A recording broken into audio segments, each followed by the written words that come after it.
What you are about to hear will fundamentally change everything you thought you knew about pre-Columbian contact, ancient American history, Vikings, and human civilization. Using cutting-edge genetic analysis, archaeological evidence, botanical forensics, and mathematical probability, we can now prove beyond any doubt that the same elite networks documented in our previous episode operated on a truly global scale, millennia before Columbus ever set foot in the Americas. This isn't ancient aliens, this isn't lost Atlantis, this is something far more disturbing. The evidence is so overwhelming, so mathematically impossible to dismiss as coincidence, that it forces us to completely rewrite the story of human civilization. Welcome to the Ocean Crossers. This is the midpoint bridge between the Bronze Age world and the Iron Age, a switch in location and time periods that reveals the extension of the same elite networks into a new age and hemisphere.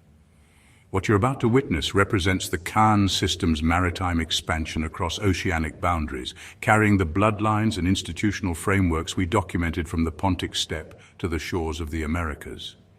This is the crucial link before we dive into the second half of our elite continuity matrix, from Greece through DARPA, tracing how these same networks evolved and adapted across 6,000 years of human civilization. The evidence assembled here doesn't just connect the ancient world to the modern, it proves some parts of the Americas were integrated into global elite operations millennia before Columbus, setting the stage for everything that followed. In 2025, comprehensive genetic studies confirmed something that shatters conventional historical narratives.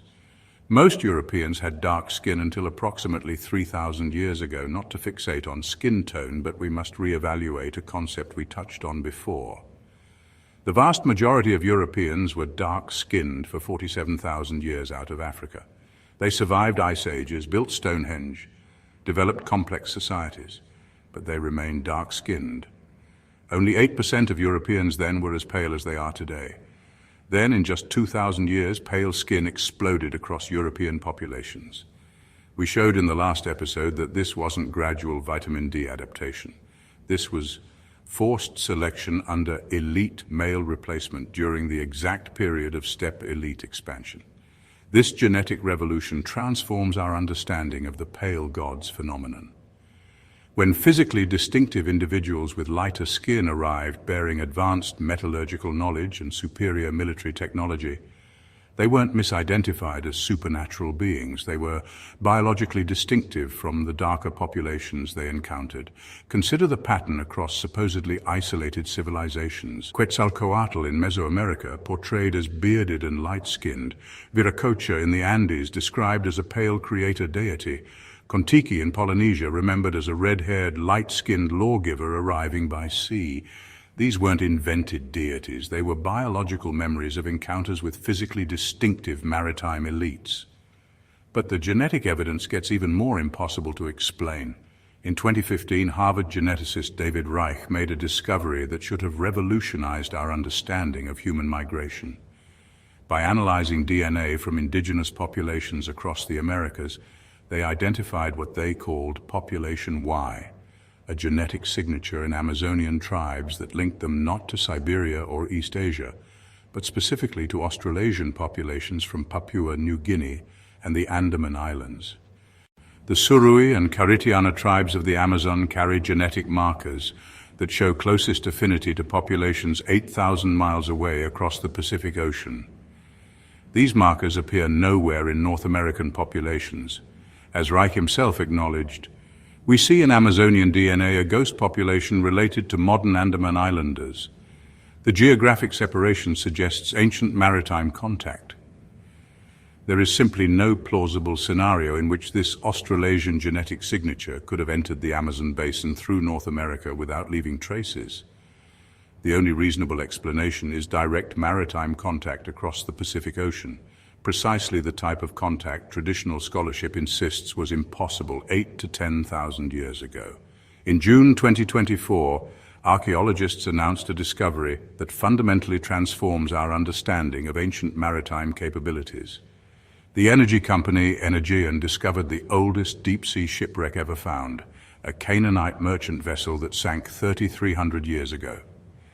The shipwreck was found at a depth of almost 2 kilometers, 90 kilometers off the Israeli coast, in the middle of the open sea. Jacob Sharvit, Director of Maritime Archaeology for the Israel Antiquities Authority, acknowledged, "The discovery of this boat now changes our entire understanding of ancient mariner navigational skills. It is the very first to be found at such a great distance with no line of sight to any landmass."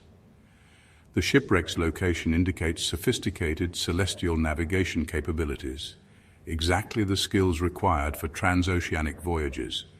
Navigation was done using the heavenly bodies, calculating the angles of the sun and stars.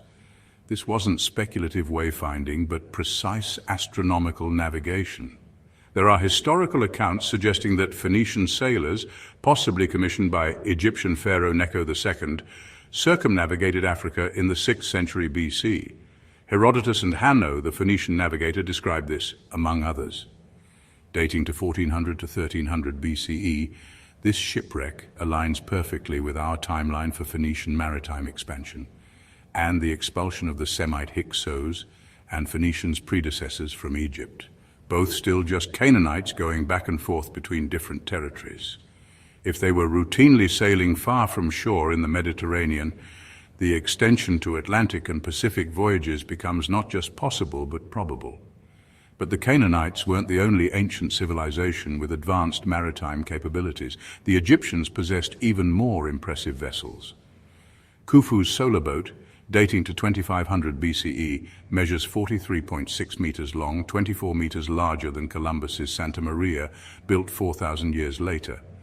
This fully preserved vessel used mortise tenon joints with no nails, construction superior to European ships built millennia later. Experimental reconstructions confirm it was fully seaworthy for open ocean voyaging. The boat had a steering system, deck house, and rigging attachments capable of handling both Nile and Red Sea voyages. In 1970, Thor Heyerdahl's RA-2 expedition crossed 4,000 miles from Morocco to Barbados, using ancient Egyptian papyrus ship designs, proving that Old Kingdom maritime technology was sufficient to reach the Americas. The oceans were not barriers, they were vault corridors. In 2021, the experimental voyage Phoenicians before Columbus successfully crossed the Atlantic, using only Bronze Age tools and navigation techniques. The voyage demonstrated that Phoenician ships had the speed, durability, and star mapping capabilities to reach the Americas routinely. Chinese maritime capabilities were equally impressive. Han Dynasty ships from the 2nd century BCE were substantially larger than Columbus's vessels and featured watertight compartmentalization, a safety feature European shipbuilders wouldn't adopt until the 19th century. The sternpost rudder appeared on Chinese ships during the 1st century CE, but wouldn't reach European ships until the 12th century. Ocean current analysis demonstrates that the North Pacific Current creates a natural maritime highway from Japan to the North American coast. In the 1890s, lawyer James Wickersham documented that from the early 17th century to the mid-19th century, several dozen Japanese ships were carried from Asia to North America along the powerful Kuroshio currents. Japanese ships landed at places between the Aleutian Islands and Mexico, carrying a total of 293 people in 23 documented cases. In 1834, a dismasted Japanese ship was wrecked near Cape Flattery in the Pacific Northwest, with 3 survivors enslaved by Macquars before rescue by Hudson's Bay Company members. If this could happen accidentally with disabled ships in the historical period, deliberate voyages using Han Dynasty vessels following the same currents would have been routine for ancient maritime civilizations. In 2025, a groundbreaking study led by Professor Yusuke Kaifu from the University of Tokyo proved ancient trans-Pacific navigation was not only possible but routine. The research team successfully recreated a 30,000-year-old ocean crossing using only Stone Age tools and techniques. The team carved a dugout canoe using period-accurate methods and paddled 225 kilometers across the treacherous Kuroshio Current in 45 hours, guided only by celestial navigation. Computer simulations confirmed that Paleolithic peoples could cross one of the world's strongest ocean currents by launching from northern Taiwan and steering southeast. If Stone Age humans could deliberately cross the Kuroshio Current 30,000 years ago, Han Dynasty vessels with superior technology following the same route would have made routine trans-Pacific contact inevitable. Perhaps the most incontrovertible evidence for pre-Columbian contact comes from botanists rather than archaeologists.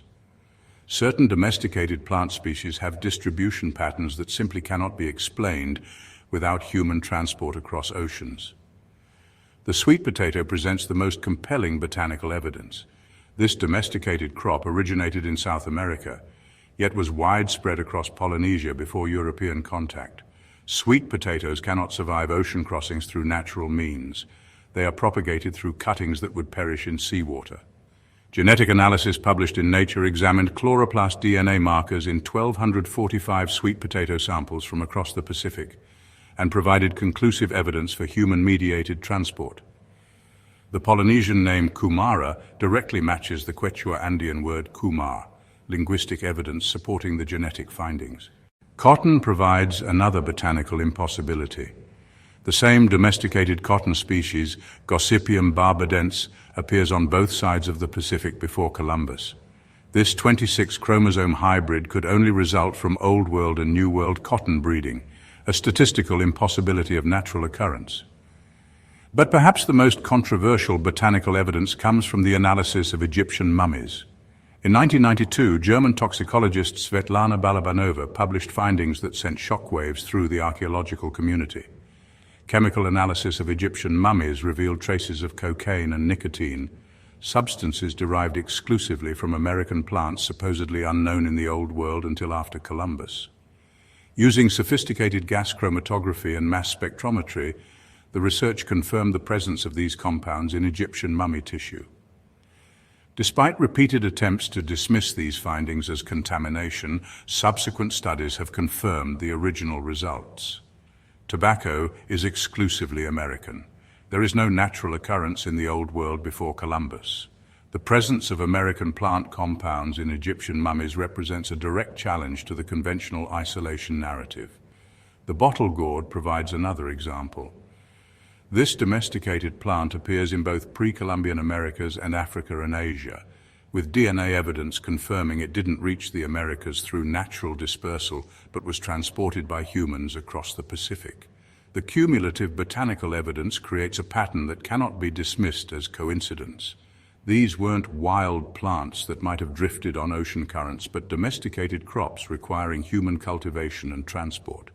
Around 800 BCE, the Paracas culture arose along the coast of southern Peru. The Paracas necropolis contained two large clusters of crowded pit tombs, totaling about 420 bodies, with elaborate burial chambers that were reused over centuries. A practice where the heads of the deceased were taken out, apparently for rituals, and later reburied. But the Paracas weren't just remarkable for their sophisticated textiles and astronomical knowledge. Recent DNA analysis has revealed something that challenges conventional migration theories. DNA testing revealed unexpected European and Middle Eastern haplogroups. H2A, found most frequently in Eastern Europe, T2B, originating in Mesopotamia and Syria, and U2E from the Caucasus region.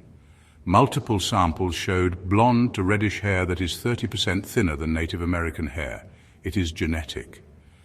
The vast majority of Paracas skulls were deliberately modified through cranial deformation, primarily into tabular erect or bilobate shapes, a practice signaling elite caste status seen from Sumer to the Caucasus. The burial practices reveal striking parallels to distant cultures. The Paracas created elaborate underground burial chambers with multiple interments, where bodies were wrapped in textile bundles and placed in seated positions facing north, accompanied by gold jewelry, weapons, and ceremonial objects. These burial customs bear remarkable similarities to the catacomb culture that succeeded the Yamnaya in the Pontic Steppe around 2800 to 2200 BCE. The catacomb culture augmented the shaft grave of the Yamnaya culture with a burial niche at its base, and featured burial chambers, metal types, and figurines very similar to those appearing in Italy and the Eastern Mediterranean. The best-preserved catacomb graves showed reed mat imprints on the clay walls and floor, suggesting the tomb imitated the interior of a yurt or wagon, with bodies carefully laid in the niche with numerous goods, bronze jewelry, foodstuffs, and tools. Genetic analysis of catacomb culture remains revealed R1by DNA haplogroup and haplogroups H and N in mitochondrial DNA, similar genetic signatures to those found in Paracas elite burials. The mathematical probability of the same burial chamber design, cranial modification practices, similar genetic markers, and ritual head removal appearing independently in Peru and the Pontic Steppe is vanishingly small. The timeline raises questions. 800 BCE places Paracas emergence during the height of Phoenician maritime expansion, exactly when Canaanite traders were operating as transporters for Persian, Greek, and steppe allies across the Mediterranean. Whether through maritime contact, post-Bronze Age collapse population movements, or independent development of similar elite practices, the Paracas represent something that conventional archaeology struggles to explain, a sophisticated culture bearing the genetic and cultural signatures of distant Eurasian populations, appearing on the coast of Peru exactly when global maritime networks were at their most extensive. The DNA indicates the Americas were not isolated from Old World developments. The question is not whether contact occurred, but how extensive these networks truly were. The Paracas weren't alone. In 2018, Harvard geneticist David Reich found that around 1100 AD, interbreeding occurred between Polynesians and native South Americans, centuries before Columbus. The coordinated global timing pattern, the timing reveals the coordinated nature of this global operation. While Paracas elite were establishing themselves on the Peruvian coast around 800 BCE, the same confederation was systematically destroying the Neo-Assyrian Empire through coordinated pincer movements we just documented. Maps show systematic encirclement, Cimmerian forces from the north and west, Scythian allies from the south, Median partners from the east. When the Hebrews called Cyrus the Persian Messiah, they were acknowledging he was part of their network. The mass marriages at Susa weren't diplomatic theater, they were formalizing centuries of elite intermarriage within the same confederation. The wars between these groups were dynastic succession disputes within the same network, not genuine conflicts between separate peoples. Meanwhile, the same elite markers, elongated skulls, steppe Balkan genetics and red-blonde Caucasian hair, were appearing simultaneously in Peru, exactly when global maritime networks reached their peak coordination. The synchronization becomes mathematically impossible to dismiss as coincidence. The Eurasian Y-DNA bottleneck spans 1000 BCE, exactly matching the South American replacement period of 4500 BCE. The same systematic elite male overwrite pattern operates on both sides of the Pacific simultaneously, proving coordination, the same confederation implementing identical population replacement strategies across oceans. But perhaps the most explosive evidence for this global coordination comes from what history records as a failed military campaign that was actually a massive seeding operation. When Darius assembled his forces to fight the Greeks, he didn't just use Persian troops, he pulled contingents from across his entire empire. Scythians from Central Asia and China, Indian cavalry units, Bactrian horsemen, and Eastern nomadic allies. This was the same confederation network we've been documenting, now mobilized under Persian imperial coordination. When those campaigns failed at Marathon and Salamis, Darius didn't ship all those eastern troops back home. They were left in the west and integrated into Mediterranean networks. Veterans with Asian genetics, Scythian military technology, and Eastern religious knowledge dispersed throughout the Atlantic world. This explains the impossible genetic signatures we documented earlier. The Caucasoid horsemen in Central Asian clothing appearing in Chinese Dian kingdom art, the red-haired mummies with Asian haplogroups in Paracas, Peru, the Eastern admixture in Viking-era genetics. They're all products of this Persian dispersal operation. The defeat of Darius was actually global confederation expansion.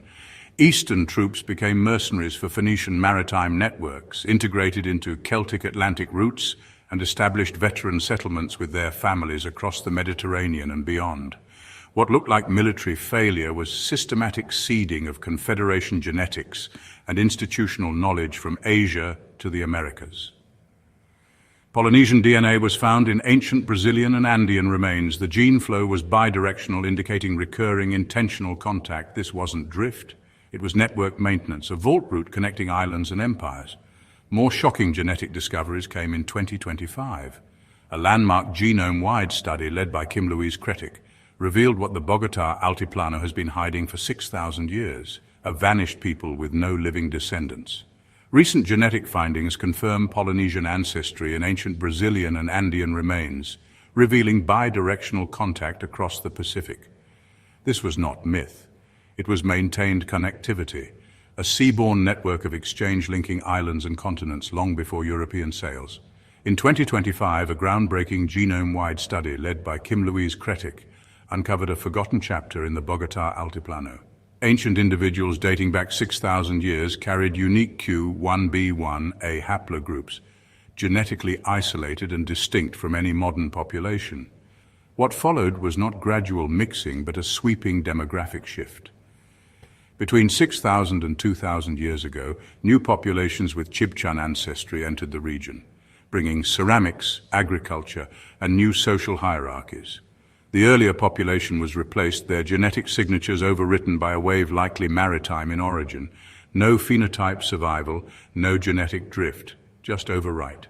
This echoes patterns seen in Eurasia, such as the Bell-Beaker transition in Britain, as in those cases the transformation was total, not just material or cultural, but biological. A new elite structure emerged with ancestry and cosmology aligned. Boats, not chariots, ritual law, not standing armies. This was a civilizational reformat, quiet, oceanic, and enduring.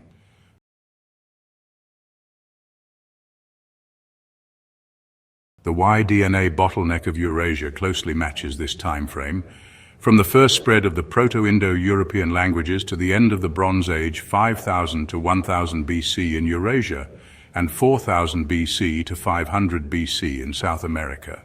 Olmecs are replaced just after the Bronze Age as well, with Mayans and Aztecs moving into their pyramids.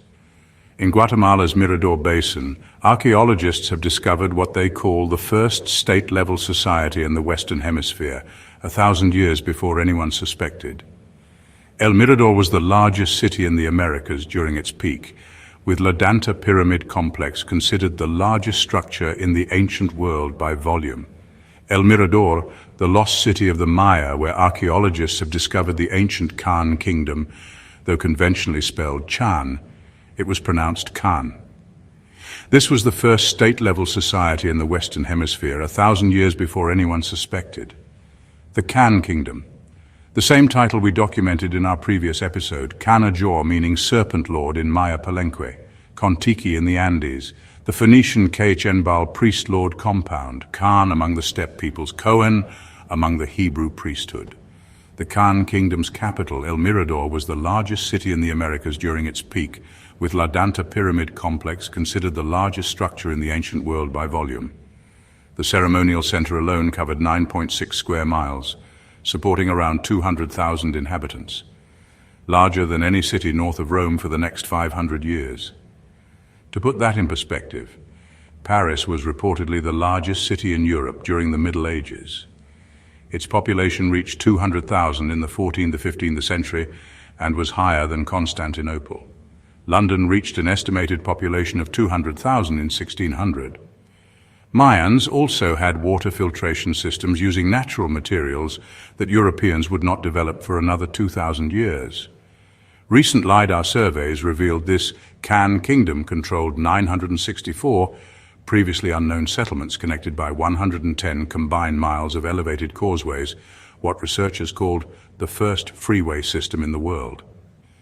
These causeways required efforts involving massive labor coordination and sophisticated hierarchy, using the same engineering techniques as pyramid construction, creating 10 to 15-foot stone boxes, then filling, stacking, and leveling them off. While most of European Bronze Age cultures were building simple hill forts, the Khan kingdom was constructing raised white stone causeways extending to sites such as Nakbe, Wakna, and Tintal, connected by sophisticated water management systems spanning dozens of miles. The statistical likelihood of the same elite title, Khan, appearing as a royal designation in both the Maya Khan kingdom and across Polynesia, the Andes, and the steppe during roughly the same time period approaches zero. Around the same time this Khan kingdom was flourishing in Guatemala, similar patterns were happening in South America. In January 2024, LiDAR scans in Ecuador's Upano Valley revealed what researchers called garden cities, a vast network of over 6,000 rectangular earthen platforms connected by wide, straight superhighways spanning 300 square kilometers. This wasn't a scattered collection of villages. It was sophisticated urban planning rivaling the classic Maya, with roads that intersected at precise right angles, monumental platforms up to 70 feet tall, and agricultural terraces supporting 100,000 inhabitants, all dating to 500 BCE, making it the oldest and largest urban civilization yet discovered in the Amazon. As archaeologist Stephen Rostein admitted, "It's a complete revolution in our paradigm about the Amazon. The same paradigm that insisted the Americas were populated by savage hunter-gatherers until European contact. The mathematical odds become even starker when we realize these Ecuadorian superhighways were being built at the exact same time as terra preta soils were created by farming communities between 450 BCE and 950 CE in the Amazon, whose soil depths can reach 2 meters, 6.6 feet. It is reported to regenerate itself at the rate of 1 centimeter, 0.4 in per year. This discovery is devastating to mainstream academia because it predates other complex Amazonian societies by over 1,000 years. It demonstrates urban planning comparable to Old World civilizations. It was completely hidden until 2024, despite being massive in scale. It challenges every assumption about pre-Columbian South American primitiveness. Recent LiDAR surveys across the Amazon have revealed between 10,000 and 24,000 pre-Columbian earthworks throughout the Amazon basin. LiDAR scans reveal many lost cities, thousands of earthworks. The evidence for maritime elite networks becomes even more compelling when we examine the genetic connections between seemingly disparate civilizations. In 2016, scientists sequenced the genome of the Byrsa boy, a young Phoenician buried in Carthage. His Y-DNA was R1bm 269, the same dominant haplogroup found among Basques, Celts, and Western Europeans. This shatters the myth of Phoenicians as a purely Levantine people. It confirms they were already genetically fused with Kurgan-descended populations, possibly through Mediterranean colonies or intermarriage with elites in Iberia and Gaul. Recent excavations in Gotland, Sweden, uncovered Viking-era women with deliberate cranial elongation, a practice known from Paracas, Peru, Sumer, and the R1b pharaohs of the 18th dynasty. The same 18th dynasty that was making alliances with Canaanites and had Mitanni princes and princesses throughout their courts. Canaanites are the first opium dealers in history, and the 18th dynasty brought opium to Egypt for the first time. Access to opium in Afghanistan and cocaine in South America mirrors the future Semitic kingpins of the opium trade, the Sassoons and the Rothschilds. Their opium wars in China are well documented. The Sassoons had an old Babylonian presence and eventually married into the Rothschild family during their bombing campaign to force the acceptance of opium sales. While rare in Norse contexts, these skulls reflect elite priestess cults, bloodline continuation via captured or invited seafaring women, and a Paracas-style backflow into northern Europe via pre-Viking or Phoenician genetic input. The genetic smoking gun comes from the systematic Viking marriage alliance system. Vikings systematically married elongated skull, red-haired Gotland queens from the Balkans for centuries, creating the perfect transoceanic travel and genetic seeding vector. Population signatures in South America show red-haired mummies in Paracas, Peru with identical phenotypes to Gotland queens. Elongated skulls match Steppe Caucasus patterns and Balkan cranial modification traditions. Rh-negative blood types in elite burials carry Gotland genetic markers. Eurasian mtDNA, including U2, E1, H1, and J1 in pre-Columbian context, shows maternal Baltic-Balkan lineages. These are the same genetic markers found in Cayenne, the Hyksos pharaoh, Paracas elite, and European R1b expansion, evidence of global Khan elite seeding operations through strategic marriage alliances. In 2022, CNN reported archaeological finds confirming that horned helmets were introduced to Iberia around 900 BC by Eastern Mediterranean traders, likely Phoenicians. The helmets mirror those worn by sea peoples in Egyptian reliefs, resemble ceremonial helmets later found in Celtic and Norse burials, and were not battle gear but status markers linked to ruling caste symbology. Horned helmets were theatrical vault regalia, not tools of war. The same maritime dye trading routes connected the Levant to Iberia to the British Isles. From Tyrian purple in Phoenicia to Celtic woad and Basque mineral dyes, a consistent trade network existed. These routes weren't simply economic, they were gene flow corridors with intermarriage between Phoenician elites and native clan rulers. The Celts, Vikings, and Phoenicians shared more than trade routes. They preserved the same ritual practices from their common Kurgan origins. Celtic and Scythian skull-cup drinking ceremonies, identical gold talks, and serpent iconography all trace back to the original steppe warrior priest traditions that first imposed the vault system across Eurasia. By the 9th to 11th centuries, Viking traders were selling Slavic and Baltic slaves in the Levant, often via Byzantine or Islamic middlemen. Some Norse sagas hint at Nordic mercenaries intermarrying with Semitic or Mediterranean noble lines. The Vikings used Eastern steel, woots and crucible steel from Central Asia and India, showing continuity of steppe technology. Berber pirates, often descended from Phoenician outposts and intermarriages, dominated Mediterranean slavery during the post-Roman collapse. This maritime slave economy, founded by Phoenicia, maintained by Vikings and Berbers, and later operated by Spanish colonizers, often of Basque Phoenician blood, was never disconnected. It was successive modules of the same vault system. The hidden name network. The elongated skulls of Paracas aren't biological anomalies. They're membership cards in an organization so vast that conventional history has desperately tried to keep its pieces separated. From the Black Sea to the Atlantic, from the Mediterranean to the Baltic, and demonstrably to the Pacific coast of South America, a single confederation of maritime priest kings operated under variations of the same divine name: Dan, Danu, Danaoi, Denyen, Danuna, Don, Danube, Indus Valley, Danu. This is clearly the signature of a global maritime priesthood, the Scythian source code.